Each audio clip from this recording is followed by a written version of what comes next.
പ്രഭാഷകൻ 34 അധ്യായം. വ്യർത്ഥ സ്വപ്നങ്ങൾ. അവിവേകിയുടെ പ്രതീക്ഷകൾ വ്യർത്ഥവും നിരർത്ഥകവുമാണ്.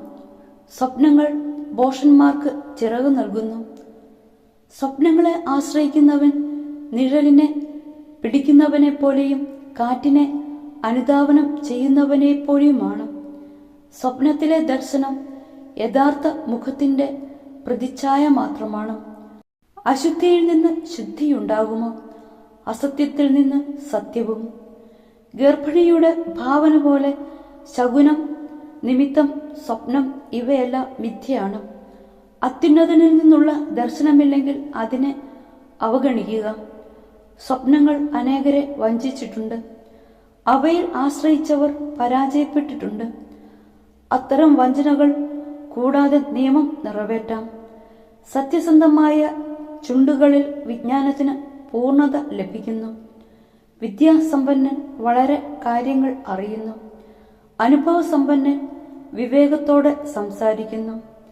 അനുഭവജ്ഞാനമില്ലാത്തവന് അറിവ് കുറയും. യാത്ര ചെയ്തിട്ടുള്ളവൻ കഴിവുറ്റവനാകുന്നു. യാത്രയിൽ ഞാൻ വളരെ കാര്യങ്ങൾ കണ്ടിട്ടുണ്ട്. പ്രകടിപ്പിക്കാൻ കഴിയുന്നതിനേക്കാൾ കൂടുതൽ ഞാൻ ഗ്രഹിക്കുന്നു. ഞാൻ പലപ്പോഴും മാരകമായ അപകടങ്ങളിൽ പെട്ടിട്ടുണ്ട്. എന്നാൽ അനുഭവജ്ഞാനം എന്നെ രക്ഷിച്ചു. ദൈവഭക്തന്റെ ജീവൻ നിലനിൽക്കും. അവന്റെ പ്രത്യാശ അവന്റെ രക്ഷകനിലാണ്. ദൈവഭയം. കർത്താവിനെ ഭയപ്പെടുന്നവൻ അധീരനാവുകയോ ഭീരുത്വം പ്രകടിപ്പിക്കുകയോ ഇല്ല. അവിടുന്നാണ് അവന്റെ പ്രത്യാശ. ദൈവഭക്തന്റെ ആത്മാവ് അനുഗ്രഹീതമാണ്. തന്റെ ആശ്രയം അവൻ അറിയുന്നു. തന്നെ സ്നേഹിക്കുന്നവരെ കർത്താവ് കടാക്ഷിക്കുന്നു. അവിടുന്ന് ശക്തമായ സംരക്ഷണവും ഉറപ്പുള്ള താങ്ങും, ചുടുകാറ്റിൽ അഭയകേന്ദ്രവും, പൊരുവെയിലിൽ തണലും, ഇടറാതിരിക്കാൻ സംരക്ഷണവും, വീഴാതിരിക്കാൻ ഉറപ്പും ആണ്. അവിടുന്ന് ആത്മാവിനെ ഉത്തേജിപ്പിച്ച് കണ്ണുകളെ പ്രകാശിപ്പിക്കുന്നു.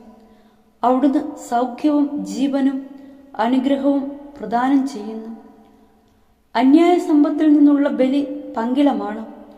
നിയമനിഷേധകന്റെ കാഴ്ചകൾ സ്വീകാര്യമല്ല. ദൈവഭക്തിയില്ലാത്തവന്റെ ബലികളിൽ അത്യുന്നതൻ പ്രസാദിക്കുന്നില്ല. അവൻ എത്ര ബലി അർപ്പിച്ചാലും അവിടുന്ന് പ്രസാദിക്കുകയോ പാപമോചനം നൽകുകയോ ഇല്ല. ദരിദ്രന്റെ സമ്പത്ത് തട്ടിയെടുത്ത് ബലിയർപ്പിക്കുന്നവൻ പിതാവിന്റെ മുമ്പിൽ വെച്ച് പുത്രനെ കൊല്ലുന്നവനെ പോലെയാണ്. യഥാർത്ഥ ഭക്തി. ദരിദ്രന്റെ ജീവൻ അവന്റെ ആഹാരമാണ്. അത് അപഹരിക്കുന്നവൻ കൊലപാതകിയാണ്.